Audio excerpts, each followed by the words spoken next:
This is the 6th session of my tutorial on wild pig trapping. My name is Myron Tingey. The focus of this session is pipe feeders. These are simple devices that are great for scouting for the best trap sites and for training wild pigs to consistently come to that trap site. I believe that pipe feeders are the single most valuable accessory for wild pig trapping. They will increase the pig capture rate on large or multiple properties.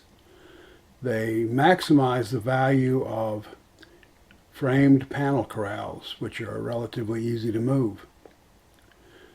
These feeders are relatively inexpensive to build.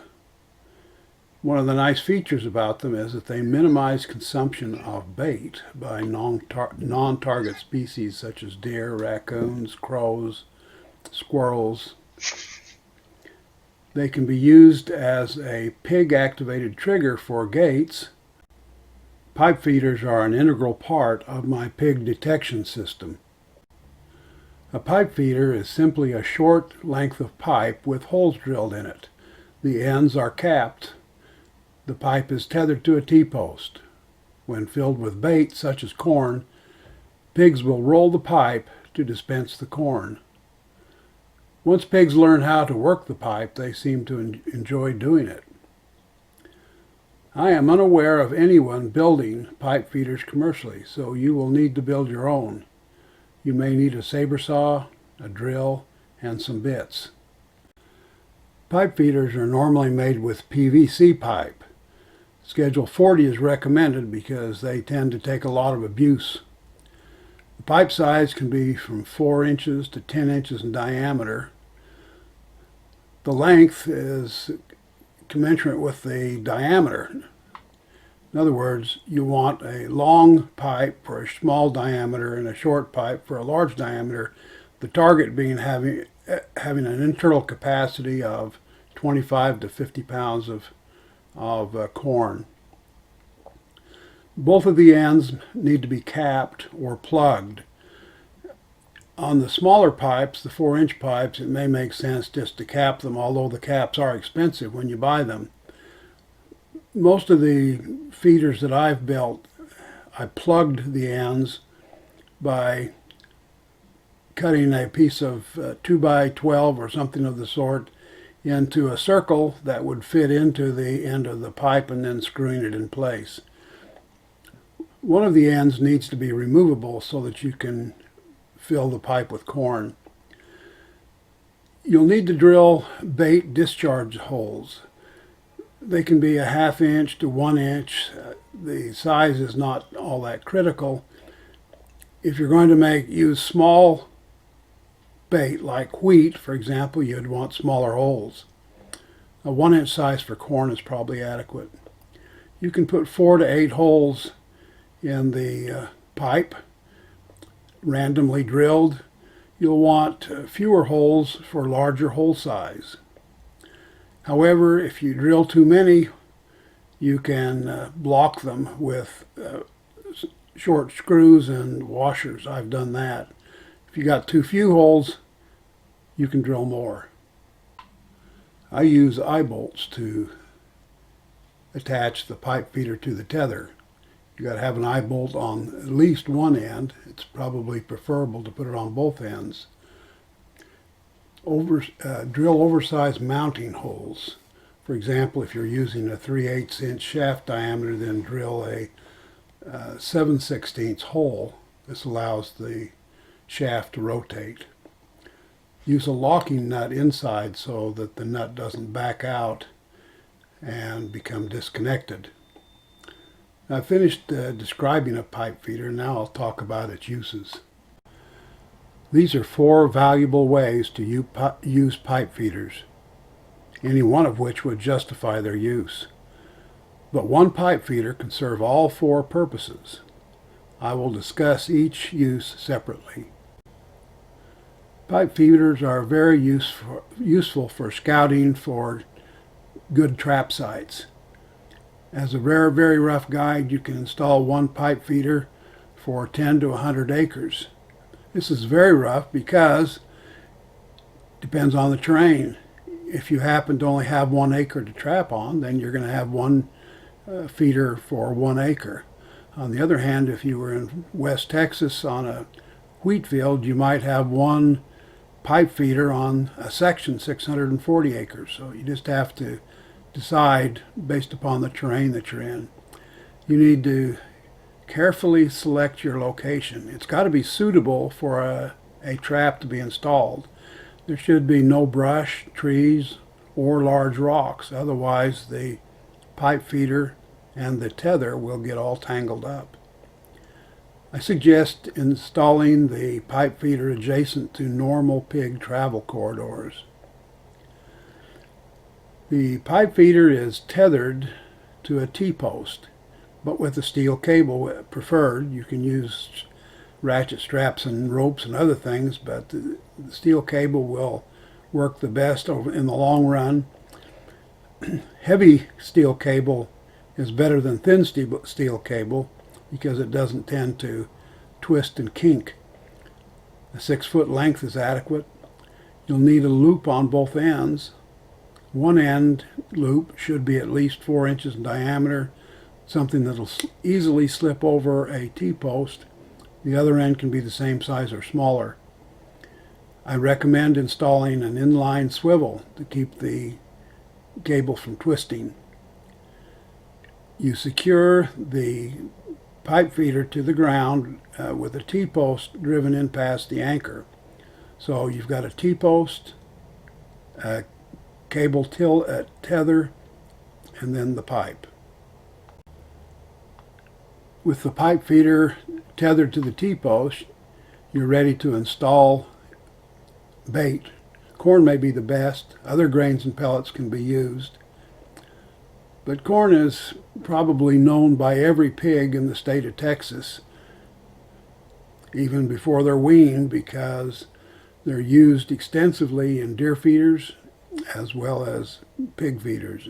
And there's many of those installed throughout the state. I have heard, I don't know it's for a fact, that trap-shy pigs may be turned off by other kinds of feed that they're not familiar with. It may take them a while to get used to it. Once you've got this all set up and you've got bait in it, then you need to check for pig activity at the feeder periodically. I suggest doing that as frequently as practical. If you live a quarter of a mile away, that's you could check at least once a day, but if you have to drive 40 miles, it may be 2 or 3 days. When you're there, you can look for the bait that's consumed. If the pipe is empty, that's a sign that something's eating it. If it's been moved extensively, that's a sign of pigs. Deer will move pipe feeders to some extent, but pigs tend to move them around a lot. A strong indicator of pig activity is a circular wear pattern where the pipe has been pushed around the T-post in a circle. Pipe feeders can be used for training pigs. The purpose of training is to have the entire sounder feeding regularly without hesitation. Actually, training begins when the pigs first find the pipe and start eating. So this is just a continuation of feeding them. But what's happening now is that the pigs are becoming accustomed to this place in eating food here, knowing that they will find food here every time they come. For that to take place, you got to refill the feeder to keep bait in front of the pigs at all times. You can observe the frequency and the level of activity. Ideally, they'll come in every night, but some pigs don't. So if they're coming in every third night or once a week, you just need to pay attention to that. A game camera can be used at this point. It's optional, though. The thing I would consider is that a game camera can cost as much as 2, 3, 4, or 5 pipe feeders, and I believe that I would rather have more pipe feeders than one game camera. However, if you've got a game camera, it can be useful. One of the things you have to do is decide when pigs are adequately trained. There's a trade-off here. The trade-off is thoroughness in training versus bait consumption. The pigs that come in, like say for a week steady, that's probably enough training, and it'd be time to put in the trap. Now you can continue training them, but let's say you did it for 2 weeks. You doubled your bait consumption, but the pigs may not be really any more trained than they were after 1 week. So once they're trained, then you can install your corral trap around the pipe feeder. If these are trap-shy pigs or educated pigs, it may be useful to gradually install the trap instead of putting it all up at one time. However, if you live a long distance away, you may need to just put the trap up at one time.